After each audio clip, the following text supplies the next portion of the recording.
Против телезрителей сегодня играют учитель Александр Мосягин, математик Сергей Николенко, экономист Михаил Савченков, инженер Юрий Филиппов.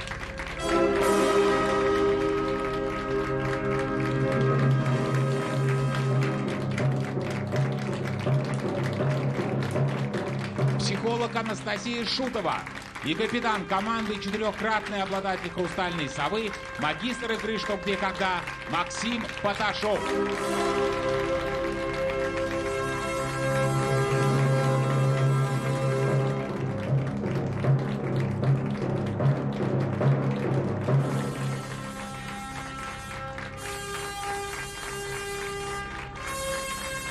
Против команды Максима Паташова сегодня играют Татьяна Богданова-Дубна, Юлия Ерошкова-Саянск, Любовь Козлова-Пупкин, Евгений Горюшкин, Воронеж, сектор Блиц, Мария Землянова, Ростов-на-Дону, Иван Худяков, Тула, Мария и Алексей Ганусевич, Санкт-Петербург, сектор Суперблиц, Татьяна Брагарь, Пермь, Владимир Королевский, Сочи, Сергей Трофимов, Москва, 13-й сектор. Зимние игры «Что, где, когда». Телезрители против знатоков. Игра до 6 очков. Счет 0-0. Первый раунд.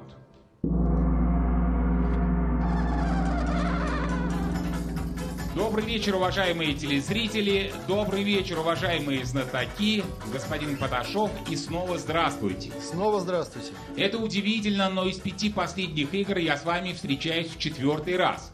Вы не поверите, Максим, но со мной такое впервые. Со мной тоже, вы знаете. Обычно я меняю партнеров.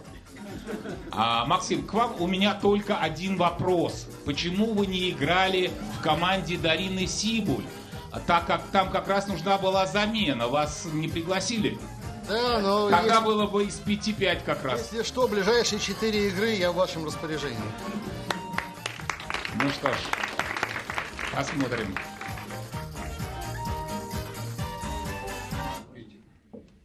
Нет, все-таки Санкт-Петербург. Против вас играют Мария и Алексей Ганусевичи из Санкт-Петербурга. Вопрос снят самими телезрителями. Внимание на экран. Здравствуйте, уважаемые ведущие. Здравствуйте, уважаемые знатоки. Наша семья подготовила для вас наш вопрос. Итак, мы проживаем в густонаселенном районе Санкт-Петербурга. У нас двухкомнатная квартира, 2 детей и 1 машина. Жена встает рано утром и уезжает на работу, отвозя детей в садик, после чего возвращается до обеда. Я уезжаю на работу после обеда и возвращаюсь за полночь. Каждый раз, перед тем, как идти спать, я оставляю для жены информацию в виде расположения 2 магнитов на холодильнике. Как правило, я выбираю любые 2 магнита. Один ставлю в центр, другой ставлю либо так,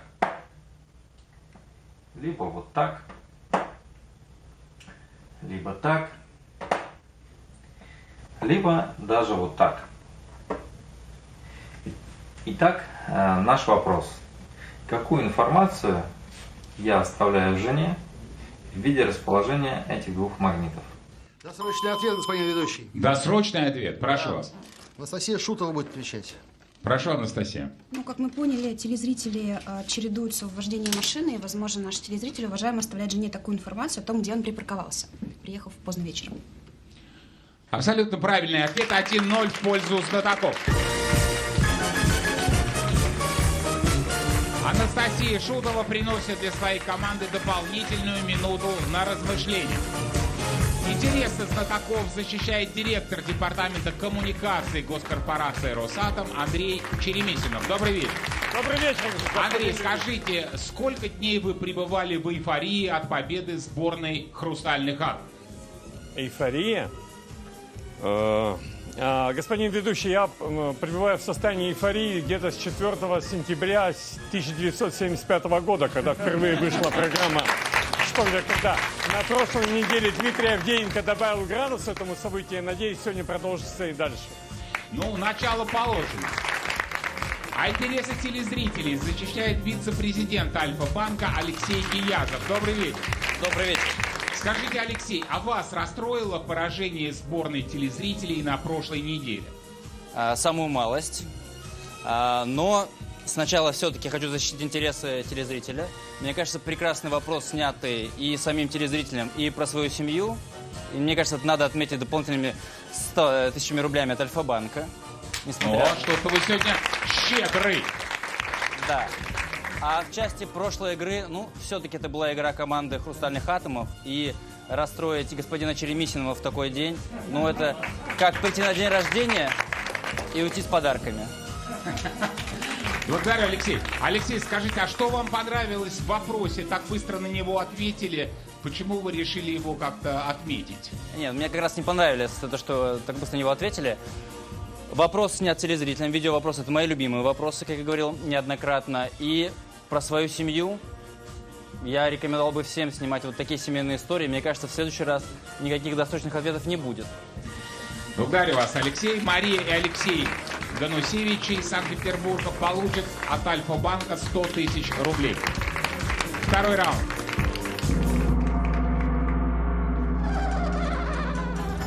Госпожа Шутова, вас не было на прошлой игре по уважительной причине. Вы досиживали карантин. Но лично вы вряд ли представляли бы команду в сборной, ведь у вас в составе есть Максим Паташов. А вот ваш муж, Ким Галачян, вполне мог бы представлять в сборной свою команду, но благодаря вам тоже был вынужден остаться дома. Скажите, Анастасия, Ким как-то высказывал свое неудовольствие по этому поводу? Неудовольствия нет, он только взгрустнул, что его не назвали среди обладателей 3 атомов. Так его в зале не было, поэтому его и не назвали. Да. Ким, но вы переживали?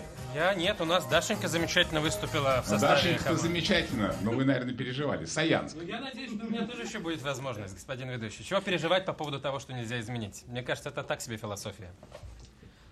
Против вас играет учитель истории Юлия Ерошкова. Город Саянск, Иркутская область. Господин Филиппов, вам знакома картина Яна Вандер Хейдена «Вид на канал Херенкрахт»? Боюсь, что нет, господин ведущий. А картина Яна Вермеера «Маленькая улица»? Ну вот я и поплыл. Ну, вообще, да. Давайте кого-нибудь другого спросим. Господин Мосягин, а картина Питера де Хоха «Задний двор дома в Делфте»? К сожалению, тоже нет. По мнению писателя Петра Вайля, он главный герой голландского городского пейзажа. Великие живописцы вырисовывали его, как Репин, лица членов Государственного совета. Похоже, художники видели в нем многослойную метафору. Внимание, вопрос. Назовите героя, о котором говорит писатель. Задний двор, снег не может быть? Многослойная метафора. Дважды Делфт, Вермеер, и вот последний. Канал там мог замерзнуть. Известно, что есть масса картин, где он заледенели. Как последний назывался? У нас еще бывает слоями. Хорошо, снег может быть. Снег слоями может держать. Туман какой-нибудь. Как будто бы снег слоями. Краска, может быть, а там дома не были в архитектуре слоями? Первый этаж такой, второй этаж такой. Булыжник, камень, Дым вот такой. камень. Дым, облака. Но облака высоковато. Булыжный камень. Городской пейзаж, да, при этом. Да, нет, там не Какие-то было никаких адреса в знаменитых. улице. Что в городе может быть такое в Голландии?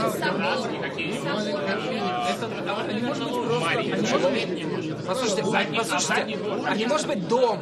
Дом. Но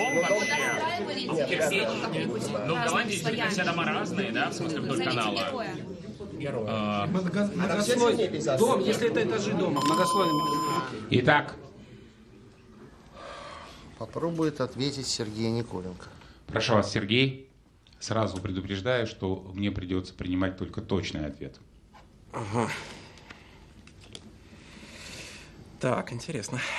Ну, если принимать только точный ответ, то, наверное, отвечу, что он это кирпич, из которого сложены дома. Кирпичи вырисовывали как лица на картине Репина. А теперь, внимание, правильный ответ. Господин Поташов, ну что ж вы Сергея бросили на произвол судьбы? У меня был замысел в этом. Замысел был. Да. Господин Николенко, главным героем голландского городского пейзажа Петр Вайль назвал. Кстати, посмотрите на эти картины, сейчас вам их вынесут. Кирпич. Кирпич, Сергей, кирпич, 2-0. Ни камень, ни дом. Вы выбрали именно кирпич. Третий раунд.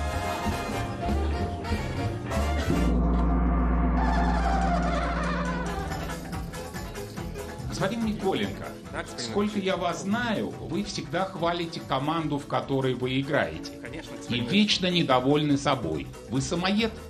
Нет, ни в коем случае, господин ведущий. Давайте обратимся к фактам. В осенней серии вы ответили на 2 вопроса в одной игре только. Принесли своей команде дополнительную минуту, которая помогла потом. Почти выиграли Суперблиц. Что должно произойти, чтобы вы были собой довольны, Сергей? Вот Господин такой ведущий, смотрите, в том, что вы сказали, вы сначала сказали только в одной игре, во второй я сделал очень мало. Потом вы сказали, почти выиграл Суперблиц. Ну, вот браво. этого вот чуть-чуть не хватает. Сергей, я не расслышал, в процессе обсуждения был кирпич или вы по ходу Мне это... кажется, не было. Был? Да? Ну, я не слышал. Камень я слышал, но камень это было бы неправильно. А Именно вот Сергей предлагал кирпич. Нет, я по тротуару предлагал. Кирпич. поговорим. Воронеж. Против вас играет инженер-строитель Евгений Горюшкин из Воронежа. Господин Поташов, скажите, а кто в вашей команде частенько опаздывает на тренировки? Есть такие? Есть, но я не скажу. Вы хотя бы намекните. Это Анастасия? Нет, ни в коем случае. Внимание, черный ящик.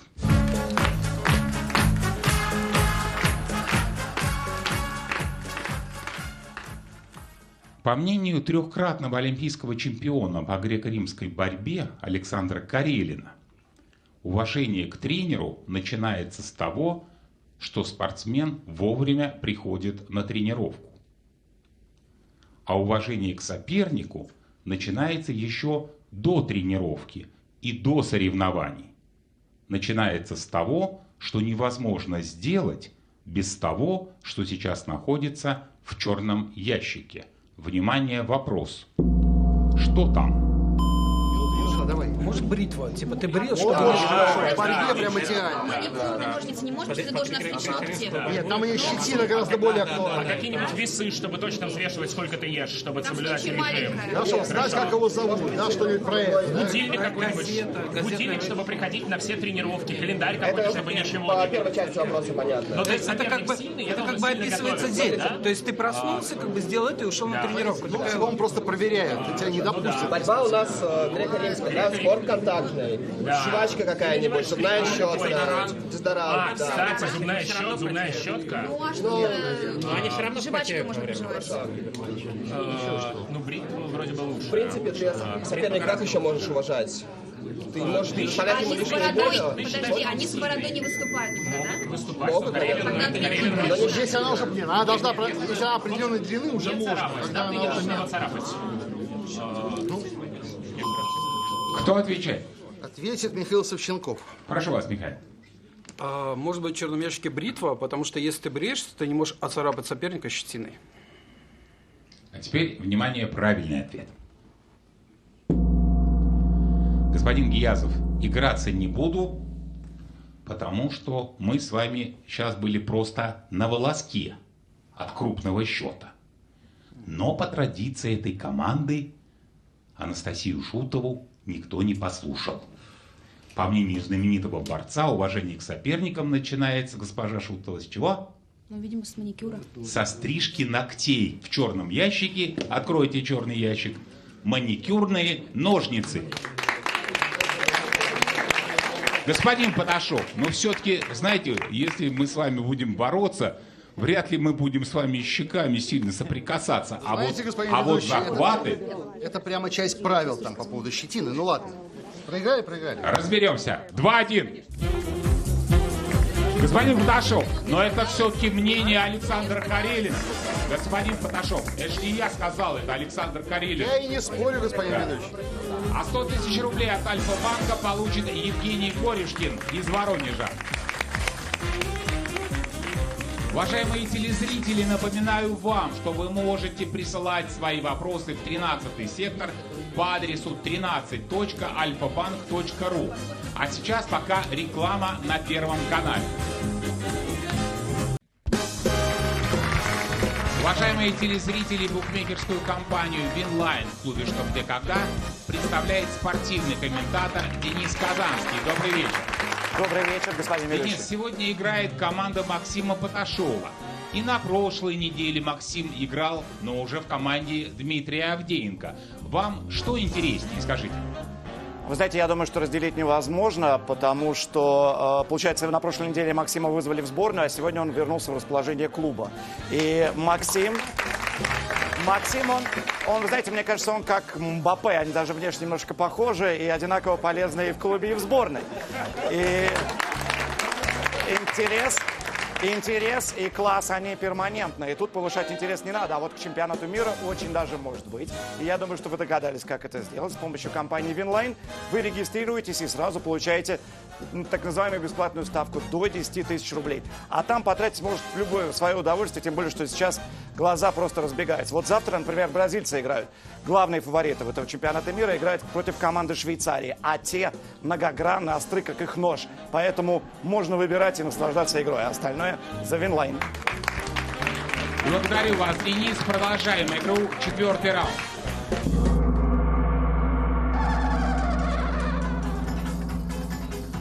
Господин Паташов, возвращаясь к предыдущему вопросу, но вы согласитесь, я вот во время рекламы подумал, что все-таки если прописано в правилах, то это не уважение. Уважение — это как то, что ты делаешь как бы сверх правил, да? Понимаете, и то, и другое прописано. И то, и другое прописано. Ну вот, видите как. Ну, насколько я помню, могу ошибаться, конечно. Да. Ну, все-таки Александр Карелин. Проехал. Авторитет.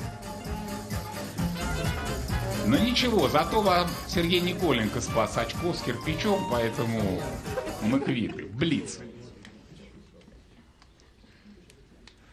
3 вопроса по 20 секунд обсуждения на каждый. Чтобы заработать очко, вам нужно ответить на 3 вопроса подряд.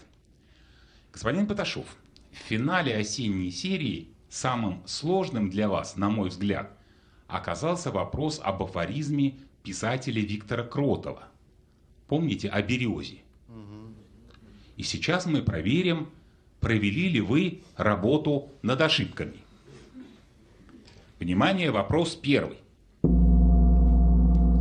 Алексей Кудрявцев из Витебска спрашивает, о ком писатель Виктор Кротов сказал: «Это клочок пестрого ветра».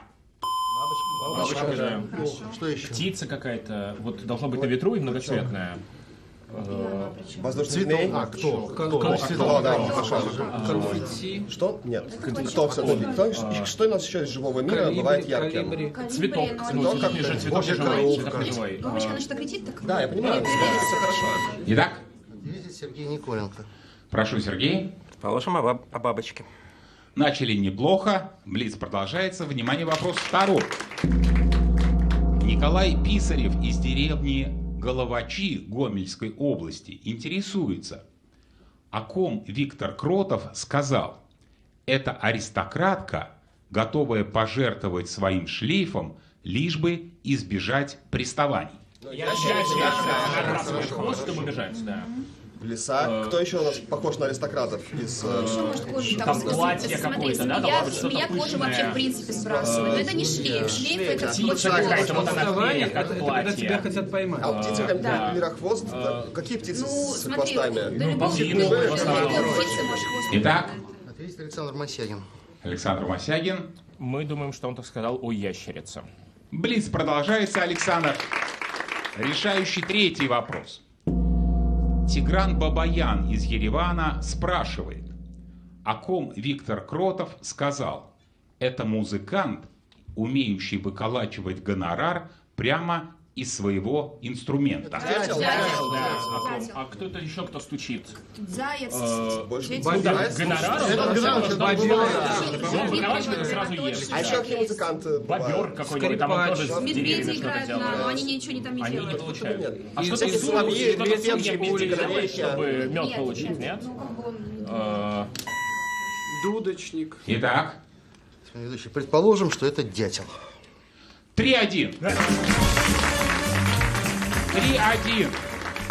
Вы провели работу над ошибками и с Виктором Кротовым разобрались. А и Виктор Кротов, кажется, провел.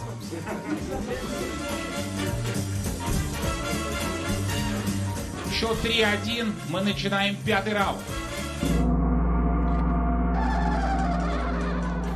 Господин Мосягин, вы сейчас хорошо помогали команде на Блице, я вас поздравляю. Спасибо, Я приятно помню, слышать. что перед дебютом в нашем клубе вас тревожило, что ваша игра не понравится папе и маме. Да. И как теперь? Что они говорят? Они говорят хорошо. Но вот Хорошо, надо все продолжать. нормально. Скажите, но вообще ведь играть что, где, когда педагогу особенно сложно, ведь на него смотрят и коллеги, и ученики. Александр, что вам говорили ученики после вашей ошибки в финале? Помните, дождь, буря? Что-то как-то говорили, ну что же вы... Нет, не говорили. Мне кажется, очень важно показывать, что ошибаться может кто угодно. Главное исправлять ошибки. Мне кажется, для обучения это очень важно. Сочи. Против вас играет Владимир Королевский из Сочи. Внимание, туфли телезрителя.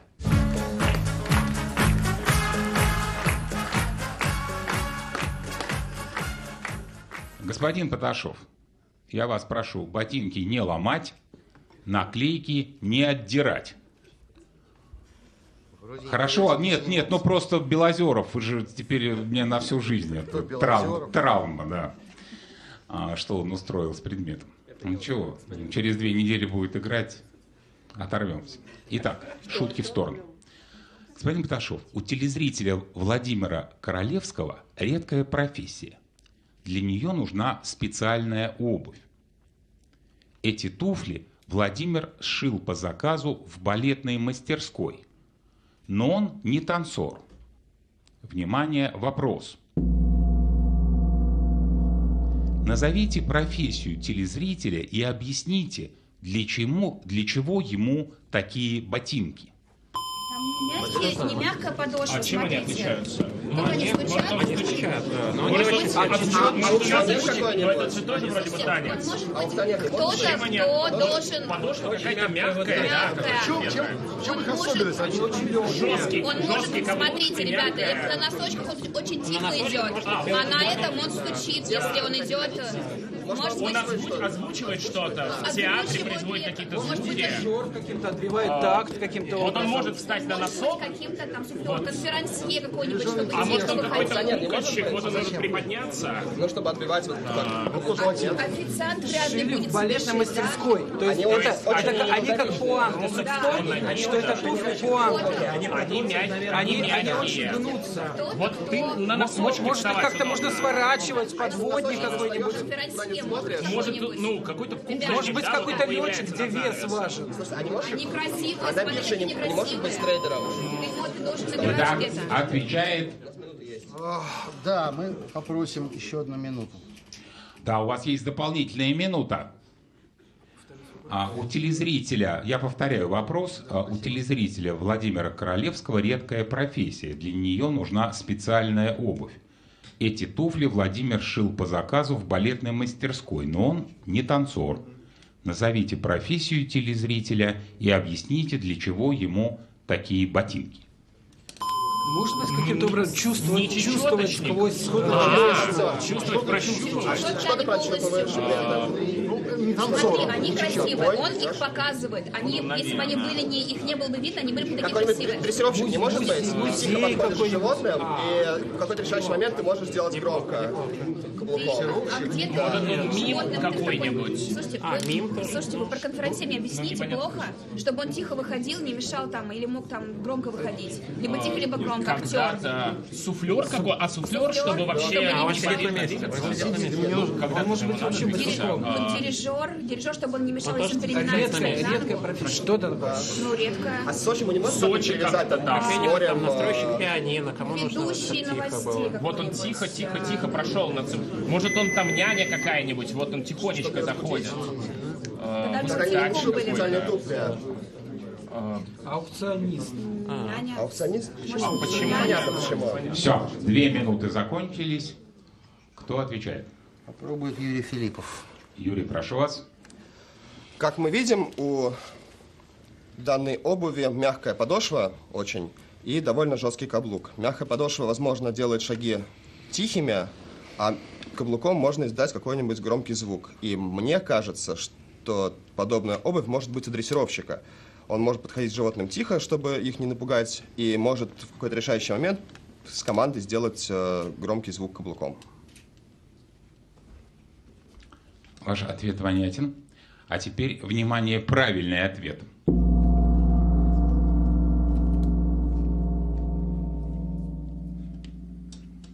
Итак, вам надо было...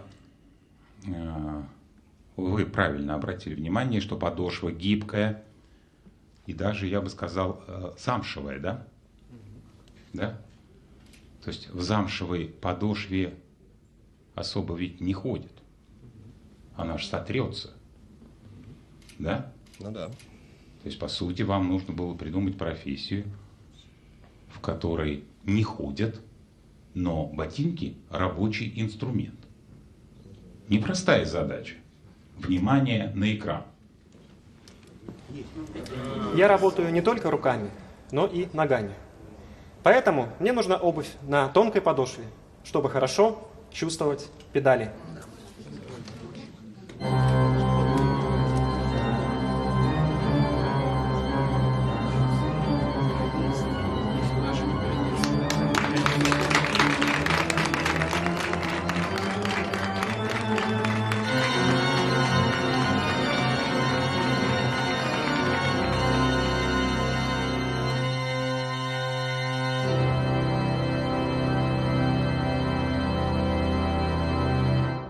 Такие ботинки нужны для игры на органе. Счет 3-2. И 100 тысяч рублей от Альфа-банка получит Владимир Королевский из Сочи. Уважаемые телезрители, лучший знаток этой игры получит от госкорпорации «Росатом» традиционный приз «Хрустальный атом». А определит лучшего Андрей Черемисинов. Андрей, эта команда проводит 3-ю игру в клубе. И 2 предыдущих раза приз лучшему игроку вы вручали Михаилу Савченкову. Скажите, с чем это связано? Но, во-первых, господин ведущий, первый раз начали давать призы Михаилу Савченкову, начали вы, меня на той игре не было. А во-вторых, это связано с тем, что Михаил прекрасно играет и заслуженно получает свои призы. Андрей, так я не понял. Все дело во мне, что ли? Но, господин ведущий, понимаете, быть ведомым за таким ведущим большая честь. 6-й раунд.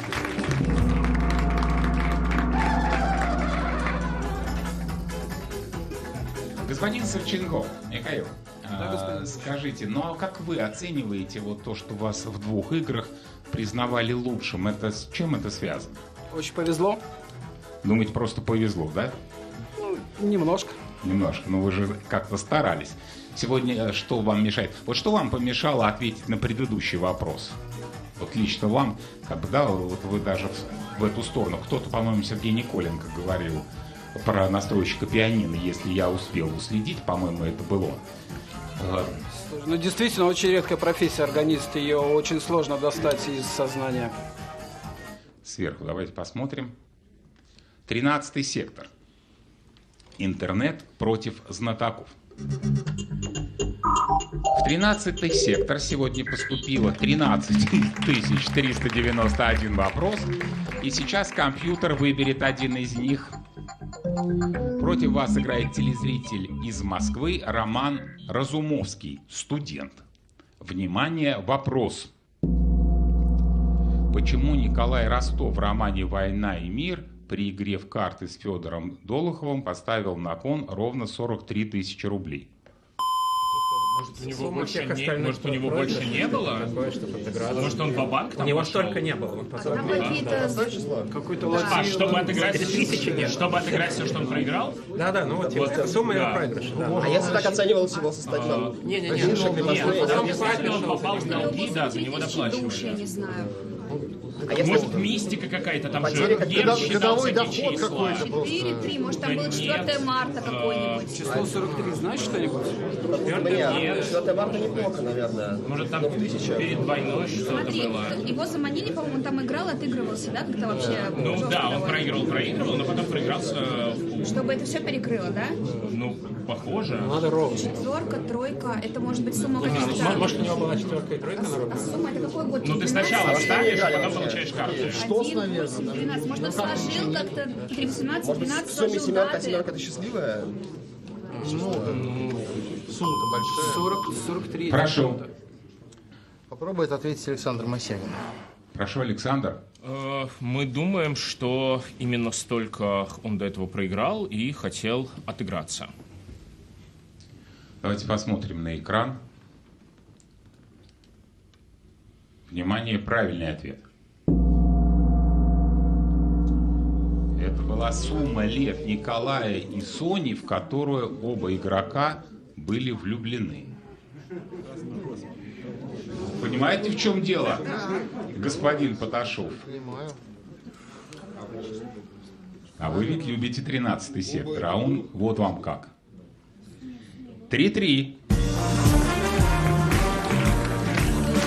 100 тысяч рублей господин Гиязов от Альфа-банка получит Роман Разумовский.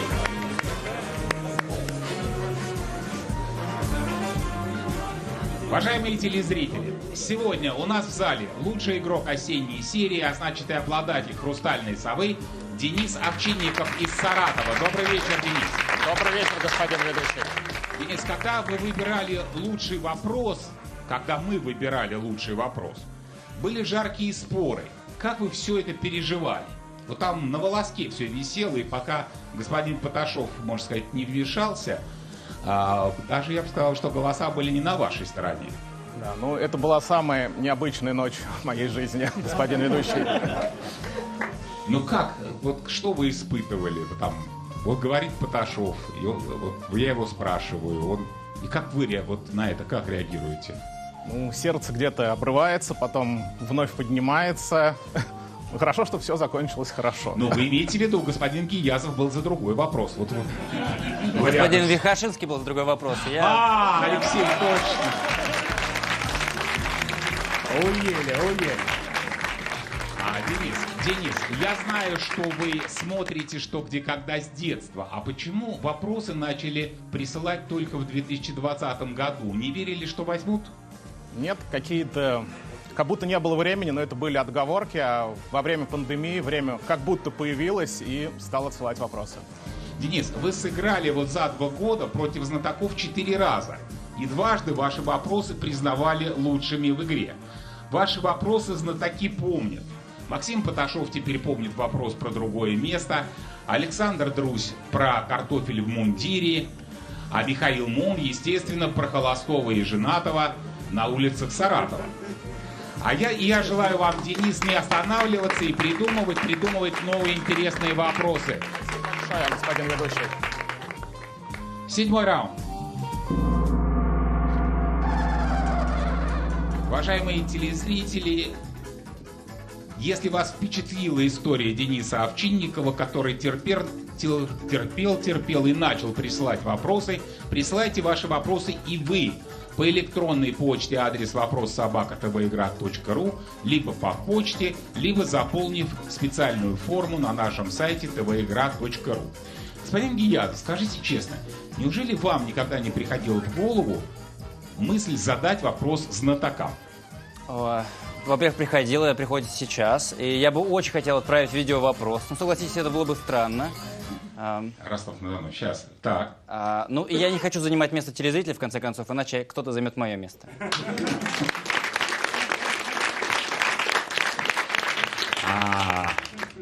Против вас играет учитель начальных классов Мария Землянова из Ростова-на-Дону. На киностудии «Мосфильм» есть специальный стенд, на котором размещены, посмотрите на экран, слепки лиц некоторых известных актеров прошлых лет и наших современников. Внимание, вопрос. С какой целью изготавливают подобные слепки? Грим пробовать как-то на них. Они из витрины. Очки могут быть разные. Что-то, что на лицо. А может быть, если может быть, маски дублеров, что-то такое. Может быть, каскадеров подбирать. Гримировать. Накладки делать. Вот гримировать дублеров. Каскадером маски. Но прошлых лет. Нужно что-то прям примерить. Кино уже давно сняли, да, а тебе зачем? А если накладные Эти маски делали еще вот давно-давно, очень давно не делали, потому что актер уже нет живых. Для чего? Может смотреть, как он меняется с возрастом, и предсказать, как современные молодые актеры будут меняться с возрастом, допустим. А если нужно героя сыграть в детстве, например, или в юности, а актер уже пожилой, нужно подобрать максимум. Хотя это можно, наверное, сделать... Смотри, обычно актер есть, да, вот он есть. А его еще делать... Ну, это 3D, это объем. Ты смотришь тени, ты смотришь накладки. С очками, бакенбардными бородами блоком, с гримом. Парик. Свет. Ну вот чтобы гримировали, как свет уже можно по факту делать. Итак, кто отвечает? Попробует ответить Анастасия Шутова. Прошу, Анастасия. Господин Дущий, вы могли бы повторить вопрос целиком, пожалуйста? Вообще весь? Такой... Размещены слепки лиц некоторых известных актеров прошлых лет и наших современников. С какой целью изготавливают подобные слепки? Предположим, вот эти слепки, они полностью передают объем лиц вот этих актеров. И если я хочу кого-то загримировать под этих актеров, то я могу полностью этот грим выполнить, вот, ориентируясь на эти слепки. То есть То есть их изготавливают с какой целью? Чтобы гримировать кого-то под этих актеров. То есть под этих актеров. То есть если я хочу кого-то вместо вас, то я могу...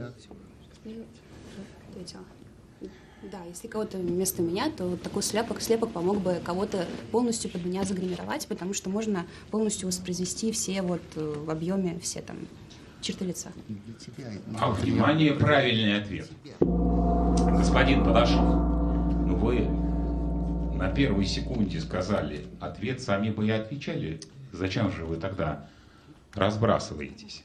Госпожа Шутова, благодаря этим слепкам в отсутствии актеров можно работать со сложным пластическим гримом. Актера нет, а с гримом можно работать. Эти слепки упрощают работу гримеров, ну, соответственно, и актеров тоже. То есть слепки-то правильные, только не вместо, а вот понятно, да? Изготовили слепок лица. Актер может заниматься другими делами, а гример может работать со сложным пластическим гримом. 4-3 в пользу телезрителей. Но господин Поташов, по-моему, это и хотел сказать. Да, Максим? Да. А 100 тысяч рублей от Альфа-банка получит Мария Землянова из Ростова-на-Дону. Что-то после этого, господин Поташов, вам надо перевести дух. Реклама на Первом канале.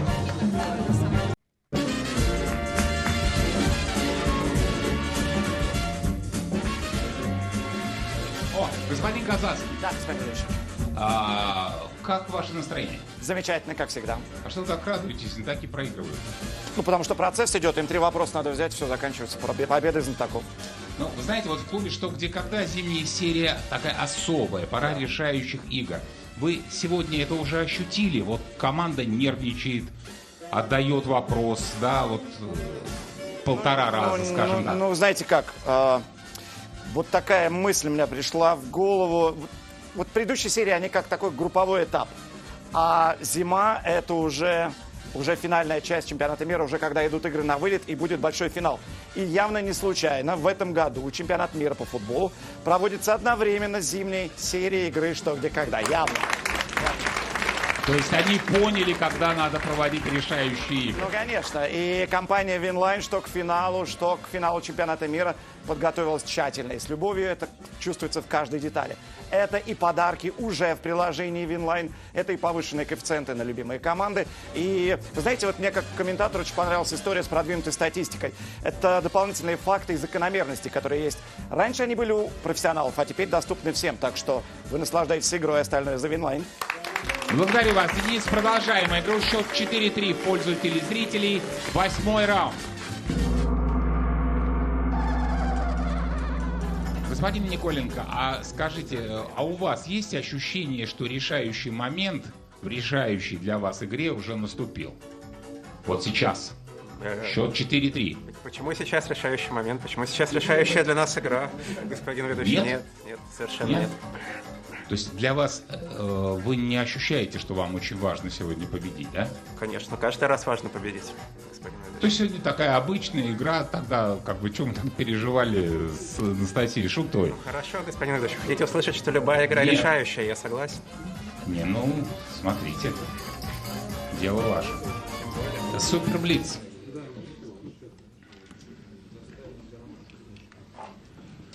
Три вопроса по 20 секунд размышлений на каждый. Играет один знаток. И кто останется за столом? Сергей Николенко. Сергей, чтобы одержать победу в этом раунде, вы должны ответить на 3 вопроса подряд. И напоминаю, что в этом сезоне компания Winline учредила приз для знатока, который сумеет выиграть Суперблиц. Внимание, вопрос первый.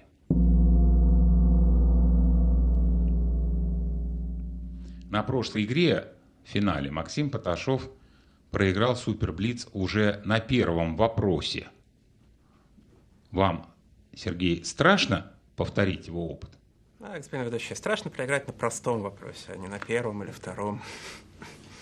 Режиссер и сценарист Альфред Хичкок говорил: «Для меня это единственный способ избавиться от своих страхов». Анастасия Смирнова из Санкт-Петербурга просит вас назвать способ Хичкока.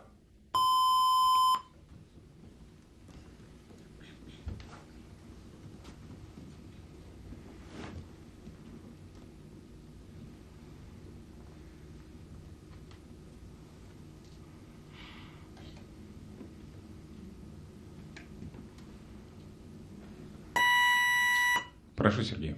Ну, может быть, снять про них фильм? А теперь, внимание, правильный ответ.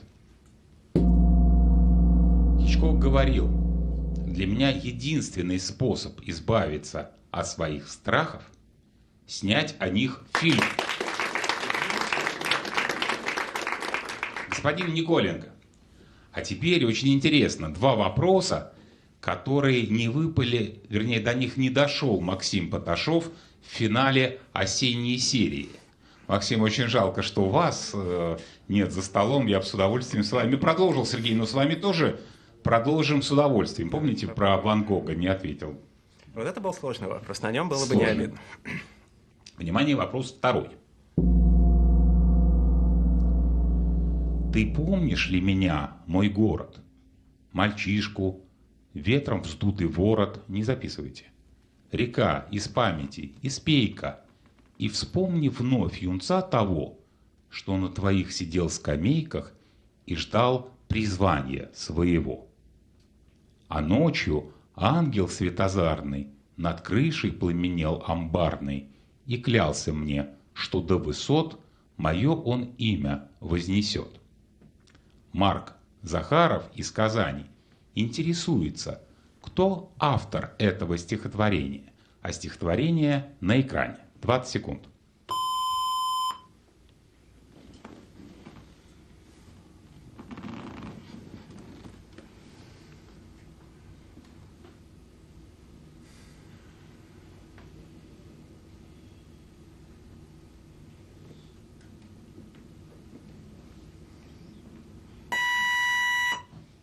Прошу, Сергей.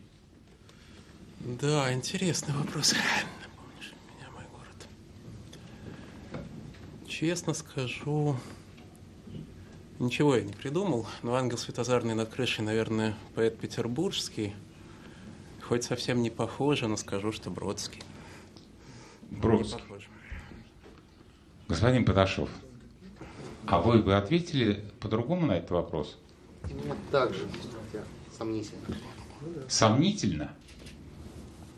Сомнительно, но ответил бы Бродского. Бродского. Господин Николенко, но я специально вам напомнил, что тот вопрос был о Ван Гоге. Конечно. Вопрос, на который не ответил Максим Паташов. То есть должна быть какая-то логическая цепочка. Кстати, господин Паташов, может быть, вы бы проинтуичили и посадили бы за стол Михаила Савченкова. Он как раз из этого города. Автор этих строк знаменит не как поэт, а как художник. Речь о Марке Шагале и его родном Витебске. А так, Марк Захаров за вопрос о Марке Захаровиче Шагале получает 100 тысяч рублей от Альфа-банка. Счет становится 5-3 в пользу телезрителей.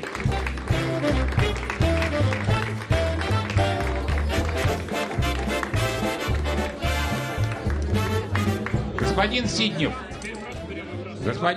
думаю, что вам пора сказать, Виктор, пару слов команде в поддержку, потому что что-то они, по-моему, их 13-й сектор выбил просто напрочь.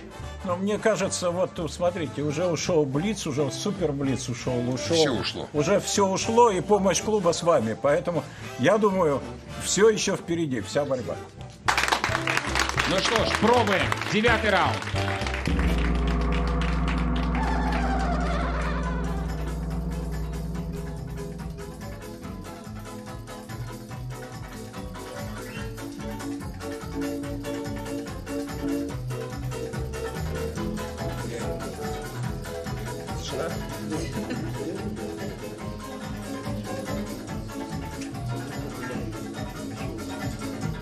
Зачем вы мне волчок показываете?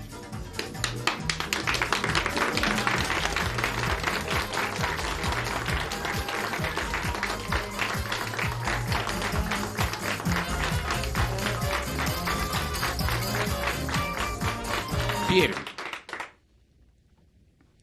Против вас играет дизайнер Татьяна Брагарь из Перми. Внимание на экран.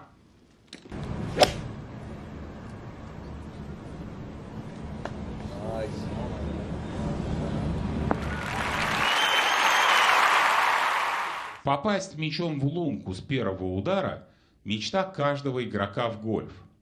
Вероятность такого попадания примерно 1 к 10 тысячам.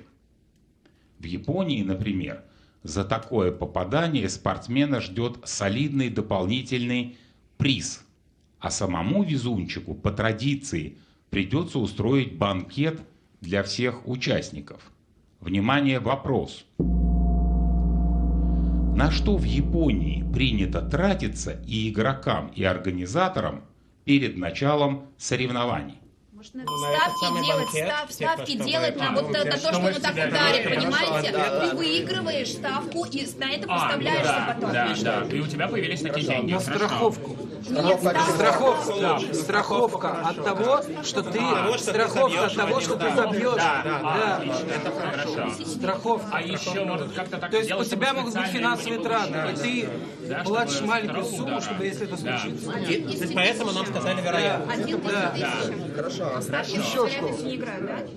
Что-то материальное, клюшка, там, не знаю. Принято тратиться, то есть ты как... А что с Игрокам? Нет, ребят, слушайте, и игроки, и организаторы, это скорее ставка, потому что ты можешь... Организаторы не могут ставить, скорее всего. И игроки тем более не могут ставить. Оставить на себя можно вообще или нет? Нет, ну в принципе... Уверен? Ну это плохо. Что, это не случится? Да, получается так. Прошу, отвечает Михаил Савченков. Прошу, Михаил. Возможно, приходится тратиться на страховку от того, что этот случай произойдет, что кто-то забьет с первого удара мяч в лунку. И организаторы, и участники на случай такого события покупают страховку. Михаил Савченков, 5-4.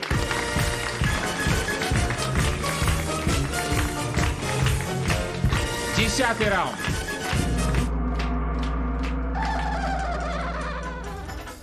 Господин Савченков, Михаил, скажите, а у меня ложное ощущение, что вы как-то, может быть, такое вот бодрое начало немножко расслабило команду вашу? Меня точно нет. Только Нет. напрягло, да.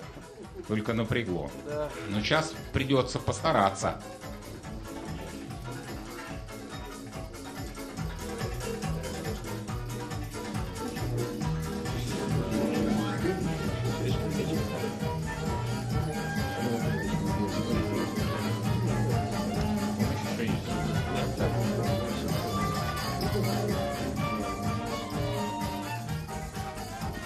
Тула.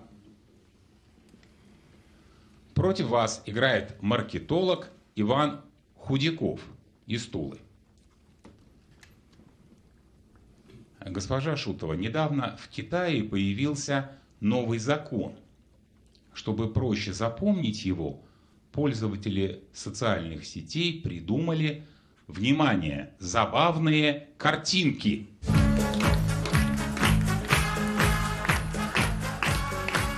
Подписи к рисункам мы скрыли, а героиню надо рассмотреть внимательно. Посмотрите. Видите, свинья радуется, совсем не радуется. Свинья даже умирает. А на 4-й картинке свинья с мешочком денег. Внимание, вопрос. Что помогают запомнить эти картинки? То есть есть какие-то 4 положения, да? Какой-то штраф, может быть. Она радует? Нет, она явно радуется деньгам вроде, Может, да? какие-то смайлики. Там у нас наверху, Смотрите, ребята. оно изображено так у нее вот. Смотрите, А это какая-то запятая. последовательность? Скобки. Да. Смотри, а у нее какие-то странные глаза, как будто запятые, вот кавычки, не кавычки странные. А закон о чем? Об этом можно писать в социальных сетях, об этом нельзя писать в социальных А если сетях. с ковидными ограничениями какими-нибудь? Что там может быть? А почему не знаю, нарисовано? Это важно, что не внимание? Свинья получает денег, она выигрывает, что она делает? Нужно запомнить какую-то последовательность. И закон еще какой-то.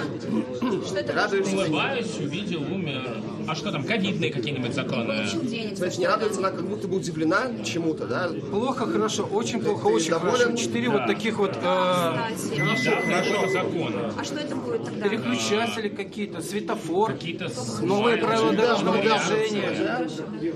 Если новые знаки надо запомнить. Она еще красивая. Итак, Господин ведущий, мы хотели бы попросить помощи клуба. помощь клуба. Уважаемые знатоки и гости нашего клуба, у вас 20 секунд, чтобы помочь команде. Если можно еще вопрос повторить. Ну. А что вам повторять? Вышел новый закон в Китае. Подожди, давайте, если будете брать минуту в кредит, я повторю, господин Савченков, я никогда перед помощью клуба вопросы не повторяю. Как скажете? В Китае запретили переработки. У них корпоративная культура была работать очень долго. А логика такая, что даже если ты не будешь умирать на работе, все равно должен зарабатывать нормально. А что нам Это верно. Но закон такой приняли, надо тоже. Глаза похожи на кавычки. Итак, господин Поташов, вы будете брать минуту в кредит или не будете? Ну, попробуем. Попробуйте. Если позволите, мы взяли минуту в кредит. Господин Гиязов, вы не против предоставить команде минуту в кредит? Я на этот раз не против. Все-таки вы не против. Господин Поташов, недавно в Китае, мне кажется, лучше было бы другой порядок взять. Если бы в зале знали, они бы вам сами крикнули. Надо было минуту в кредит, в том случае чего помощь. Так еще дополнительная минута клубу подумать. Недавно в Китае появился новый закон. Чтобы проще его запомнить, пользователи социальных сетей придумали вот такие забавные картинки. Подписи мы скрыли, то, что на них написано под каждой картинкой, да? А героиню оставили. Видите, свинья радуется, не радуется, даже умирает этот, да? И 4-я картинка – свинья с мешочком денег. Какой-то новый закон, надо что-то запомнить, какой-то принцип. Что же помогают запомнить эти картинки? В каком-то случае, да? Почему она Почему-то она радуется. Может быть, кровь сдаешь, там, например, за антитела у тебя деньги. Сколько раз ты переболел, после 4 раз ты получаешь деньги. Странно. Прививки какие-то. В середине умирать прям странно, да? А потому что когда-то что у нас умирает, а потом оживает. Это не потом. Какие-то 4 сезона. Да? Вот 4 разные ситуации, да? А может быть, действительно, типа 2 ребенка, 3 ребенка, 4 ребенка. На 4-го ребенка деньги. Разрешили 4-го ребенка. А что запоминать? Ты можешь за деньги купить 4-го ребенка? Да нет, право. Если сразу родилось много, то вот так вот. Почему умирает? Она уже уставшая типа, или как? Электроавтомобили, авиаперелеты. 1, 2, 3, какие-то передачи, там, количество цилиндров, что-то такое. Правда, за электроавтомобили доплачивают? Вот за 3 плохо, а 4 хорошо. Итак, электроавтомобиль. господин Паташов, кто отвечает, вы совсем не обсудили, почему именно свинья. Почему там не собачка? В чем отличие? Потому что она съедобная. Ответить попробует Михаил Савченков. Прошу, Михаил. Возможно, надо запомнить принципы утилизации мусора. Вот каким-то образом. То есть, допустим, пищевые отходы свинья рада, что-то свинья умрет, а что-то, допустим, принесет деньги семье, которая вот так вот утилизирует мусор. Неожиданно. Да, господин Паташов? Более или менее. Неожиданно. А теперь, внимание, правильный ответ. Михаил, дело в том, что недавно в Китае был принят закон о сортировке бытовых отходов. А эти картинки, Михаил, помогают правильно сортировать мусор. Пищевые отходы, покажите картинки, несъедобные отходы, ядовитые отходы и отходы, которые можно сдать в переработку и заработать, а потом купить себе, например, свинью. 5-5.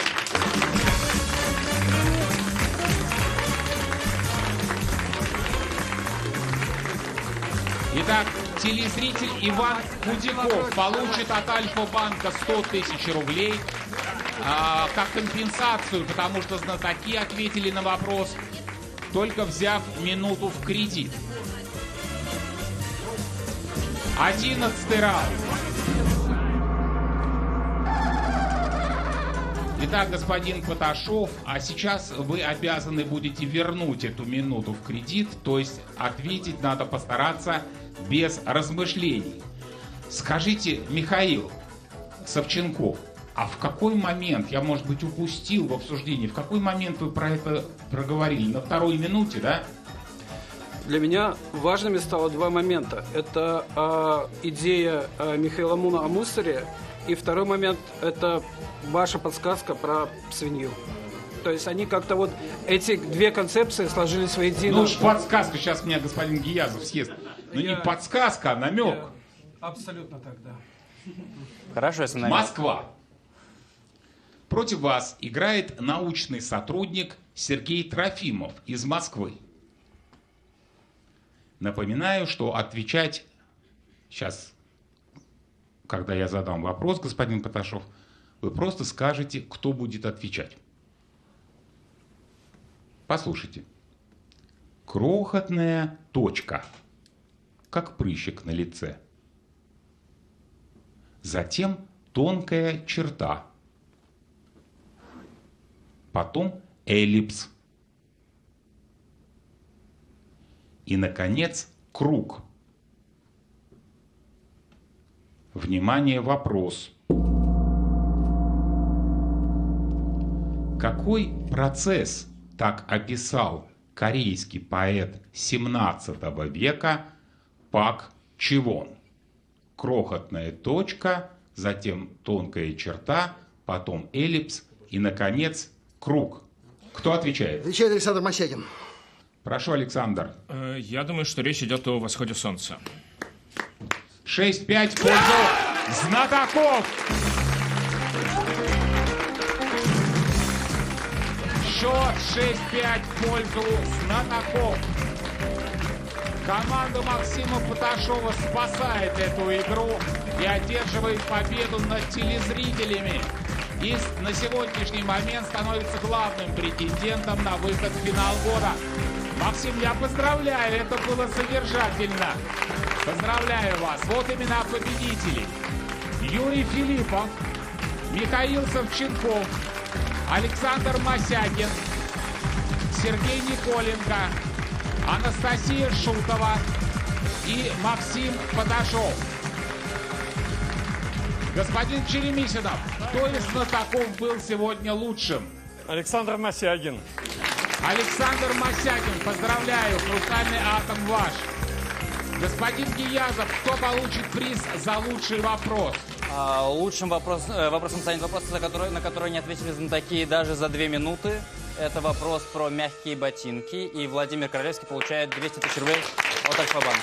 Благодарю вас. 100 тысяч рублей призового фонда этой игры остались неразыгранными. И вся эта сумма поступает в призовой фонд финала года на специальный вклад Альфа-банка. Теперь в призовом фонде 2 миллиона 921 тысяча рублей. Уважаемые телезрители, вторую отборочную игру зимней серии смотрите на Первом канале в следующее воскресенье, 4 декабря, сразу после программы «Время». А эта игра закончена. Спасибо вам за игру.